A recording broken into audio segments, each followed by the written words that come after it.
Der vil selvfølgelig tage udgangspunkt i Munkebo, som for mig er state of the art inden for det, jeg kan lave, og hvordan jeg kan føre det med videre til andre sager, og hvordan vi så gør nogle af tingene i Haderslev. Og så er jeg blevet bedt af Anne-Marie om at se på nogle udfordringer i branchen.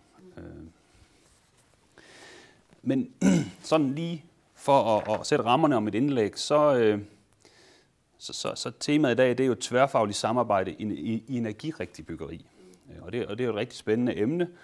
Jeg har dog måttet tillade mig, og jeg påstår også, at det tværfaglige samarbejde generelt, og ikke kun i energirigtige termer, er en altafgørende faktor for, at der er succes i projekterne. Det er min holdning i hvert fald. Den almene sektor, den har I hørt en masse om i pressen, ikke også? Og sådan. Og det er nogle rigtig store beløb, der sådan bliver nævnt, der er milliarder hver gang. Dem, der er de reelle beslutningstagere og investorer, det er faktisk de beboere, ganske almindelige mennesker, der bor ude på den konkrete adresse. Det er dem, der betaler hele gildet. Så får vi lidt støtte fra Landsbyggefonden en gang imellem, men den økonomiske risiko ligger faktisk ude hos den almindelige borger, der bor i lejlighederne. En renovering her starter jo først ud, når der er nogen, der rejser et behov. Og i det her behov var det, at man havde nogle meget sølle bygninger, som var blevet renoveret i 80'erne. Og det var lige de første tage, som der ikke var asbest i. Og det regnede lige igennem dem. De havde nogle byggetekniske problemer på klimaskærmen, og nogle nedslidte køkkener og badeværelser indvendigt. Så det var det kom et ønske fra afdelingen og fra driften, at det skulle man have kigget på. Og så vandt vi en konkurrence i 3 og gik så i gang. Og så ved man jo godt, hvad der skal laves, så skal man bare finde ud af, hvordan det skal se ud. Og så sætter man sig ned sammen. Det ene spor er at sætte sig ned sammen med beboerne og finde ud af, hvordan kan det her se ud. Det andet spor, det er at tilfredsstille Landsbyggefonden med undersøgelser for at kan opnå den rette støtte til at realisere projektet. På fejl- og mangelprojektet, der var det vigtigt for os, at vi fik lov til at have fat i manden med hammeren i hånden. Det symboliserer vores organisationsdiagram for projektet her. Vi har håndværkeren som den centrale person, som det er ham, der kan gøre en forskel.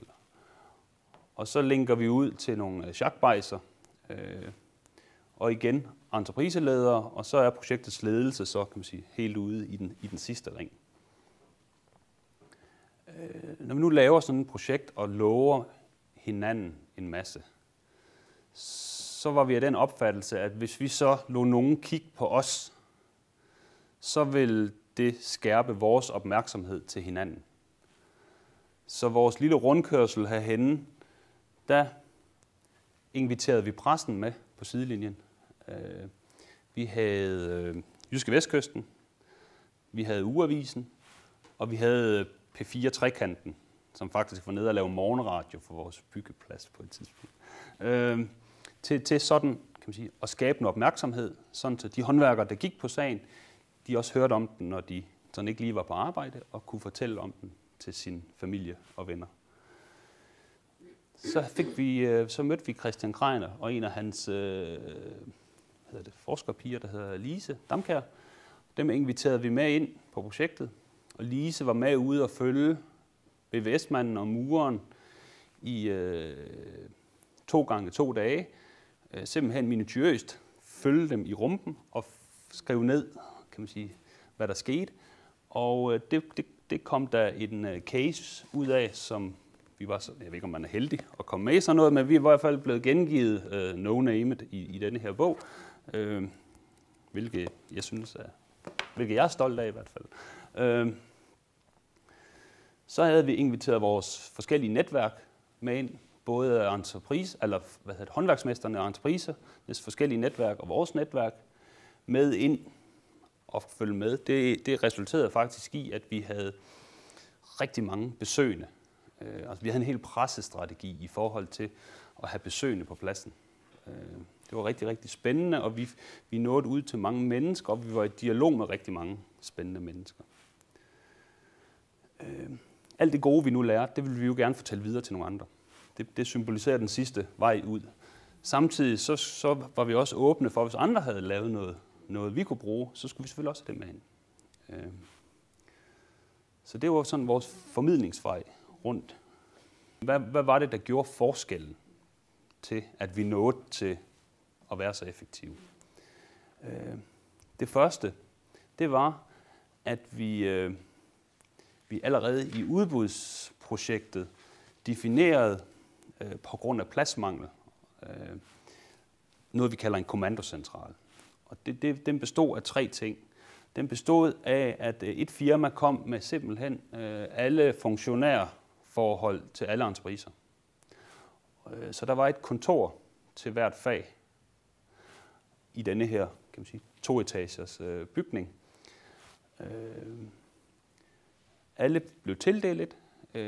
Nogle havde deres entrepriseleder siddende, fordi deres entreprise var så stort.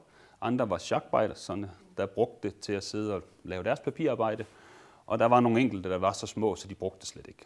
Men det var en rigtig stor succes, og formålet med at samle det under samme tag, det var, at hvis vi spredte det ud, så skulle vi sidde på hele det der store areal, fordi det var ingen steder, at 15 kunne komme med deres egen lille kontorvogn, så vi kunne sætte dem sammen.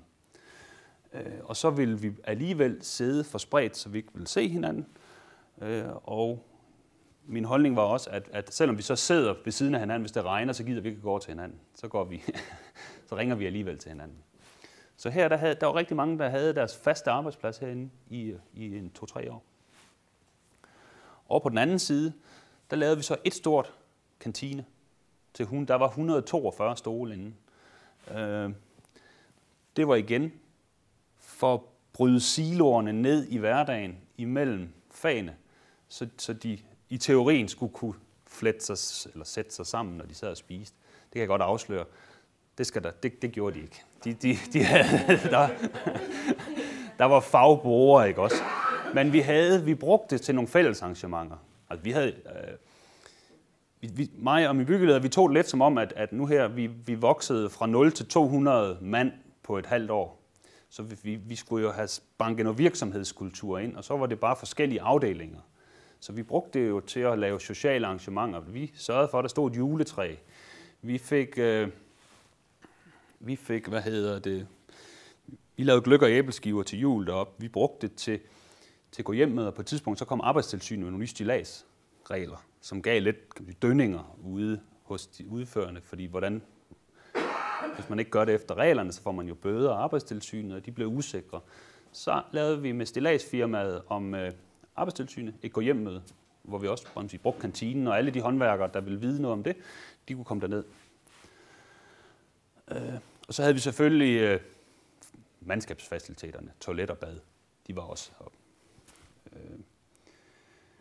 Så havde vi skabt rammerne. Så igennem vores snakke med håndværkerne, så troede vi jo, at vi skulle for at motivere dem til at nå målet, så skulle de have noget kontant afregning. Og vi var faktisk også gået i gang med at prøve at finde nogen, der ville sponsorere nogle gaver, som vi kunne bruge som del ud af, når det var, de blev bedre til at lave fejl og mangler. Det var en stor overraskelse, så sagde de, vi skal simpelthen, hvis vi skal kunne arbejde bedre sammen, så skal vi kende hinanden bedre, end vi normalt gør på en arbejdsplads, byggeplads, hvor vi mødes. Så vi fik, nu kalder vi det sjov i gaden, ikke også, men vi fik styrket sammenholdet på pladsen. Vi lavede rejsegilde, da kommandocentralen var færdig. Vi gik sammen, og alle firmaer spyttede 5.000 i en fælles pulje. Det fik vi råd til at hyre Arne Nielsen til at komme over i en skurby i Jylland, til at stå og fortælle om viljen til sejr.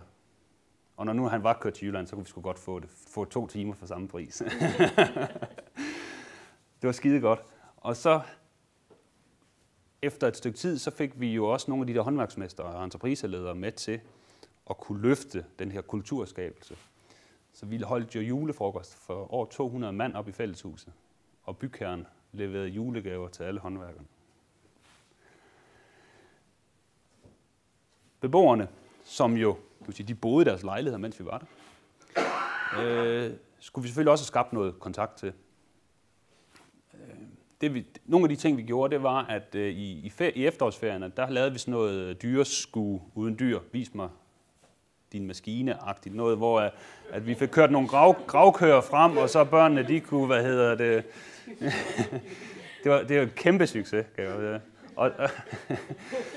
Og så fik vi bygget noget sikkerhed ind i det.